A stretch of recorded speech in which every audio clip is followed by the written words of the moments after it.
Good morning students, I am MRK. Today class 10th standard max chapter 7 mensuration. Example sum பார்த்துக்கிட்டு இருக்கோம். Example 7.23 very important sum for public. Okay, ஸ்லோவாக and ஸ்லோவாக படிக்கலாம், பார்த்து பொறுமையாக படிச்சுக்க. Volume of பிரசிடம் சொல்லுவாங்க. Volume of பிரசிடம் வாளியின் கன அளவுன்னு சொல்லுவாங்க. இடைக்கண்டத்தின் கன அளவு வாளியின் கன அளவு. ஃபார்முலா வந்து πh/3 capital R² + small r² + capital R × small r. இதை மாற்றி எழுதிக்கலாம். 1/3 முன்னாடி கூட போட்டுக்கலாம், ஒன்றும் தப்பு இல்லை.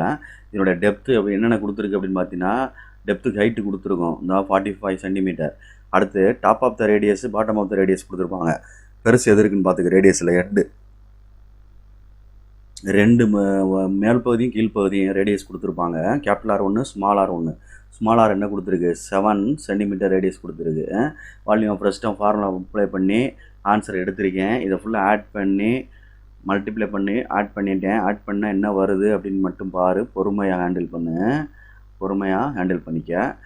நான் உனக்கு எழுதி வச்சுட்டு தான் சொல்லிக் கொடுக்குறேன், ஏன்னா ஈஸியாக இருக்கும் அப்படின்றனால. பை 7 இது எல்லாத்தையும் ஆட் பண்ணோம்னா என்ன ஆகும் அப்படின்றத பார்க்கணும். 1024 அப்படின்ற மாதிரி 1024 வரும்னு நினைக்கிறேன், இல்லை 924 அப்படின்னு பாரு. பொறுமை. 696 + 49 784 அப்படின்ட்டுருக்கு. ஓகேயா, அதை ஃபுல்லாக ஆட் பண்ணோம்னா என்ன வருது அப்படின்ட்டு பார்த்தீங்கன்னா 1029 வரும். 1029 அப்படின்னு அர்த்தம். Okay students, good. அப்போ அடிக்க முடியுமா அப்படின்னு பாரு. 7ஆல் அடித்தோம்னா 147 அப்படின்னு வரும். 147 வரும். 147 வரும். அது எல்லாத்தையும் 22 × 15 × 147 எல்லாத்தையும் மல்டிபிள் பண்ணால் 48 15 50 அப்படின்னு வரும். சரிங்களா? சென்டிமீட்டரில் இருந்தால் சென்டிமீட்டர் க்யூப்னு போட்டுக்க. இதை 1000ஆல் டிவைட் பண்ணோம் அப்படின்னா லிட்டர் கிடைக்கும். 1000ஆல் டிவைட் பண்ணோம்னா லிட்டர் கிடைக்கும். தேவைன்னா கண்டுபிடிச்சிக்க. லிட்டர்ஸ் அப்படின்னு கிடைக்கும்.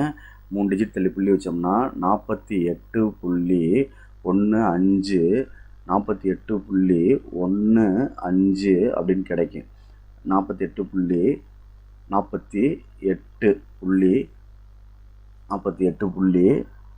சாரிடா தம்பி, மாற்றி எழுதிட்டேன். என்ன எழுதிட்டேன்னா மல்டிப்ளை பண்ணையில் பார்த்து பொறுமையான மல்டிப்ளை தனியாக பண்ணி பார்த்துட்டு இங்கிட்ட எடுத்து எழுதையில் எனக்குள்ள கவனக்குறைவாக எழுதிட்டேன். என்ன கவனக்குறைவாக எழுதிட்டேன் அப்படின்னா 48510 வரும். 48510 அப்படின்னு வருது சென்டிமீட்டர் க்யூப். சரியா சொல்கிறது? இதை நீ லிட்டருக்கு மாற்றுறேன் அப்படின்னா 48510/1000 அப்படின்னு போடணும், லிட்டர்ஸ் அப்படின்னு. அப்போ என்ன வந்துடும்? 3 டிஜிட் தள்ளி புள்ளி வச்சுன்னா 48.510 லிட்டர்ஸ் அப்படின்னு எழுதிக்கலாம் தேவைன்னா. Okay students, thank you. வெரி கேர்ஃபுல்லாக படிச்சுக்க. ஈஸியானது. ரெண்டையும் அடிச்சுட்டு மல்டிப்ளை பண்ணிவிட்டு 1000ஆல் டிவைட் பண்ண முடிஞ்சால் டிவைட் பண்ணிக்க. லிட்டர்ஸ்னு கேட்டால் டிவைட் பண்ணிக்க, இல்லைனா இதோட நிறுத்திக்கலாம். 48510. Okay, thank you.